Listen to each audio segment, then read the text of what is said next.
इस वक्त ब्रीफिंग दे रहे हैं, गुफ्तगू करें, अपने ख़ालत का इजहार करें। के साथ जो बजट के डॉक्यूमेंट होते हैं तब हमें पता चलता है, क्योंकि वज़ीर ख़जाना साहब ने ये बात की है कि अगले साल के लिए मज़ीद 500 अरब रुपए की जो उन्होंने टैक्स टारगेट रखे हैं, इससे ज़्यादा रखें। इस साल के लिए तकरीबन 3521 अरब रुपए का जो है वो टैक्स जमा कर पाए हैं, या करेंगे इस बाकी दिनों के अंदर, जून के अंदर। और अगले साल के लिए उन्होंने 4021 अरब का टारगेट रखा है। तो यकीनन ये जो 500 अरब रुपए हैं ये किस तरह से आएंगे? 500 अरब रुपए जो है, कुछ तो इकोनॉमी का साइज़ बड़ा होगा, वहाँ से आएंगे। लेकिन मैं समझता हूँ इसमें बाज़ जगह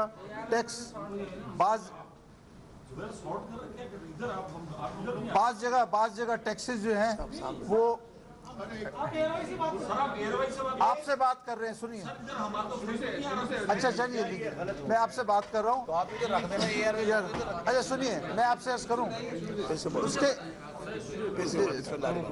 जी बिस्मिल्लाहिर्रहमानिर्रहीम। अर्ज़ ये है कि देखिए, हमने वज़ीर ख़जाना साहब की तकरीर सुनी।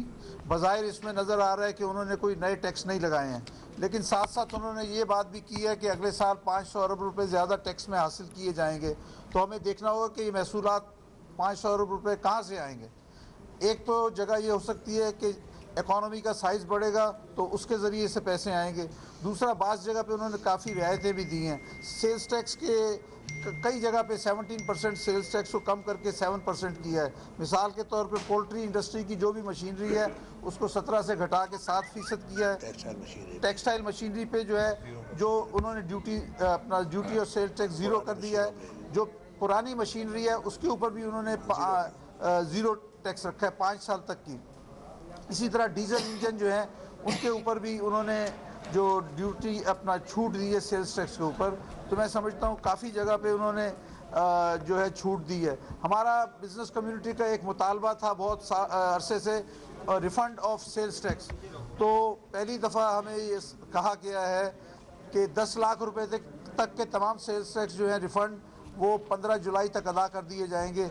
और बाकी जितने भी सेल्स टैक्स बाकी हैं, जिनके RPOs इशू हो चुके हैं 30 अप्रैल तक, वो तमाम सेल्स ख़जाना साहब ने कहा है कि 14 अगस्त तक अदा कर दिए जाएंगे। ये हमारा बहुत बड़ा देरीना मुतालबा था एक्सपोर्टर्स का भी और FPCCI का भी। तो मैं समझता हूँ कानूनी कर्जों के अंदर इजाफा हुआ। इसके साथ साथ जो बाहर से तरसीलात आती हैं, जो मेहनतकश पाकिस्तानी पैसा वापस भेजते हैं, उनमें कमी वाक़या होने शुरू हो गई है। लेकिन सबसे ख़तरनाक बात ये कि ये कर्ज़ों में इजाफा की जो बुनियादी वजह बन रही है वो ये है कि पाकिस्तान की बरामदात गिर रही हैं और दरामदात बढ़ रही हैं। पाकिस्तान की तारीख में आज तक कभी नहीं हुआ। 4 साल पहले जितनी बरामदात थी पाकिस्तान की 25 अरब डॉलर से गिर के वो 20 अरब डॉलर पे आ गई और हमारी दरामदात बढ़ गई।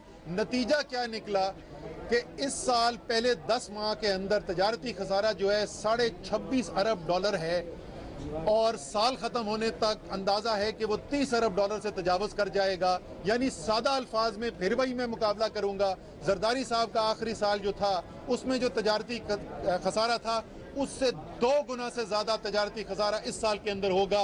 और यही वजह है कि मुल्क बैरूनी कर्जों के दलदल के अंदर धंसता चला जा रहा है और हमारी जो खुद मुख्तारी थी, हमारी जो आज़ादी थी, जो पहले ही जिस पे सवालिया निशान थे, वो मज़ीद हम उससे मुश्किल हालात के अंदर आते चले जा रहे हैं। तीसरा वादा उन्होंने बड़ा वादा ये किया था कि हम, क्योंकि जरदारी साहब के हुकूमत में चोरी चकारी बहुत होती है तो सरमायाकारों का एतमाद खत्म हो गया, मुल्क में सरमायाकारी कम हो गई है, तो हम एक साफ शफाफ हुकूमत देंगे, सरमायाकारी बढ़ेगी तो सनतें बनेंगी, नौकरियां पैदा होंगी, नौजवानों को रोजगार मिलेगा।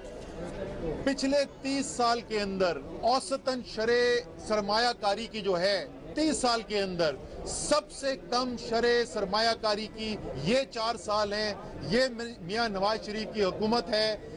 इसके अंदर ओवरऑल जो आप सरमायाकारी है, मुकम्मल जो हजम है सरमायाकारी का, वो भी सबसे कम है। और जो बैरूनी सरमायाकारी हो रही है, बावजूद इसके कि सीपेक का पैसा पाकिस्तान के अंदर आ रहा है, एक चीन की तरफ से एक बहुत बड़ी सरमायाकारी मुल्क में आ रही है, उसके बावजूद जो बैरूनी इन्वेस्टमेंट हो रही है, सरमायाकारी है बशमूल सीपेक के, वो इस उससे कम है। तो इसका मतलब आसान अल्फाज में यह हुआ कि अगर उस वक्त सरमायाकारी इसलिए कम, मुल्क में चोरी चकारी हो रही थी, स्कैंडल्स हो रहे थे, कमी हो,